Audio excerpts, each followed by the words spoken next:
In June 1942, the Farm Journal and Farmer's Wife published a short article titled "War Demands More Hemp." Accompanying the article was a picture of two soldiers standing guard over all of the available hemp seed in America, enough to cultivate over 350,000 acres, although it appears that many acres were not planted in 1943. The hemp seed was grown in Kentucky and sent to states participating in the Hemp for Victory campaign.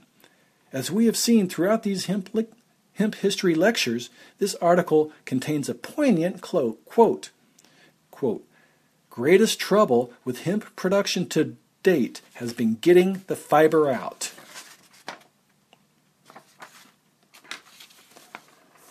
In January 1943, the Illinois agriculturalist published an article titled "A Crop for the Duration is Hemp in Illinois."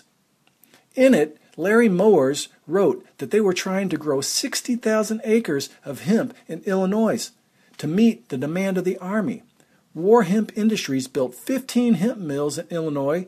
The location of 14 are noted on this Google map. Each hemp mill was designed to process 4,000 acres of hemp, and the farmers were required to live within 10 miles of a plant.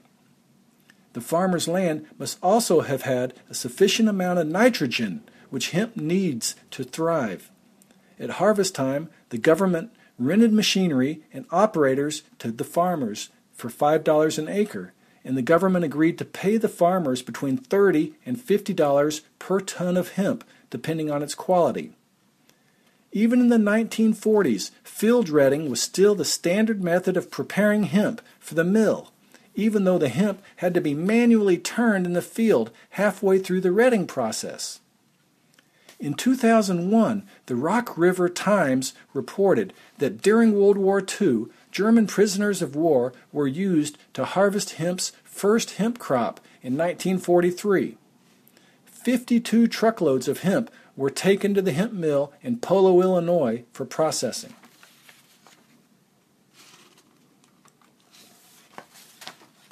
A small local paper, the Jackson County Pilot, published several articles that detailed Minnesota's Hemp for Victory campaign from the announcement of the program in September 1942 to the government asking for bids to sell the hemp mill in Jackson in October 1944.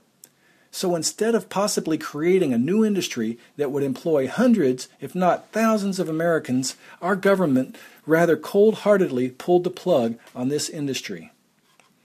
Farmers liked growing hemp because it helped control weeds and it left the soil in good condition for succeeding crops. And as in Illinois, well-drained, rich, loamy soils are best for growing hemp. The Hemp for Victory campaign provided women with the opportunity to take jobs while helping with the war effort.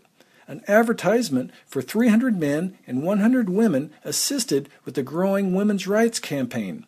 And these pictures show the results of their work in the Jackson hemp mill. There are undoubtedly other interesting and intriguing Hemp for Victory campaign stories in many of the other states that grew hemp during World War II. So why don't you roll up your sleeves and start uncovering more of hemp's rich and vast history? Some American companies continue to try to grow hemp after World War II and perform research into chemurgy, but red tape and harassment from law enforcement caused most to stop growing hemp. In Wisconsin, the Renz Hemp Company continued growing hemp until 1957, despite the overbearing government regulations.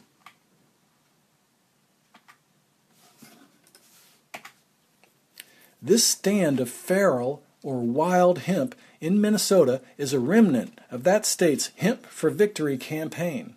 You can get a better idea of how much feral hemp still exists by reviewing the statistics from the Vermont State Auditor's report on the Domestic Cannabis Eradication Suppression Program dated January 16, 1998.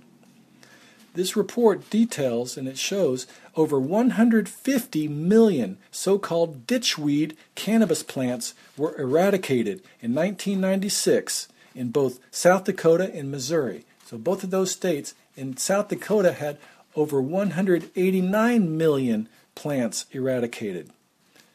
Indiana had over 30 million plants, ditchweed plants eradicated. Illinois, 20 million plants. Wisconsin, 9.5 million ditchweed plants. These are old hemp plants that are still growing, and they are using taxpayer dollars and law enforcement expenses to pull up these hemp plants, and they should be used for raw materials into industrial efforts. And when hemp is re-legalized in America, these stands of feral hemp can be used as seed stock of a new industry that could help reinvigorate many lagging rural economies.